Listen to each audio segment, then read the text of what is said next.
Props to Senator Jeff Merkley for calling it out as it is. To ask you, Mr. Lendo, is President Trump a Russian asset?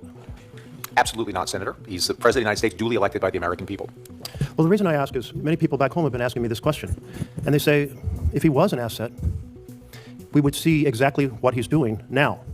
For example, he proceeded to forward or express from the Oval Office propaganda that has been Russian propaganda, that Ukraine started the war, that Zelensky is a dictator.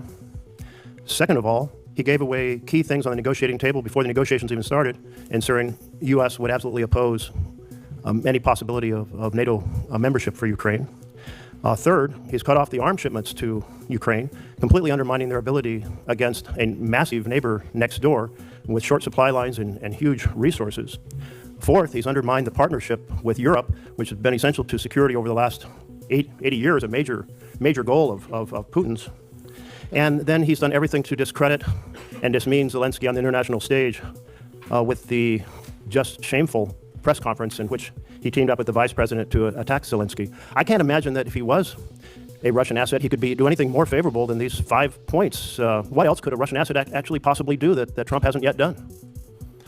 Senator, the president has made it absolutely clear that his top priority is to try to bring peace and end an absolutely savage war. I know you're familiar with the savagery. This is turning into World War I style trench warfare now in eastern Ukraine. The president is an exceptionally gifted deal maker. He is probably the only individual in the entire universe that could actually stop this. The president understands, as part of his deal Well, making, let's turn to another of the folks here. Thank you very much, since you're now off the topic I was raising.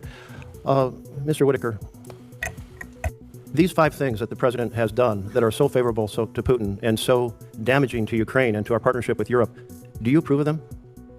Well, Senator, thanks for that question. I'm just going to have to politely disagree with you on those 5 things and the way you framed them. You know, the war in Ukraine would have never happened if President Trump was president in 2022. The war in Ukraine happened because of Joe Biden's weakness after I don't think that was the question I asked, but maybe you could some other time go on television and express those points of view. But do you mind just answering the question I asked? Do you agree with the 5 things that President Trump has done, starting with him expressing Russian propaganda from the Oval Office?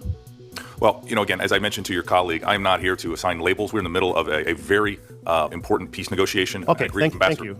I do hope that we have an administration that works to get the very best deal for Ukraine. But what a Russian asset would do would be to work to get the very best deal for Russia, and that appears to be exactly what Donald Trump is trying to accomplish.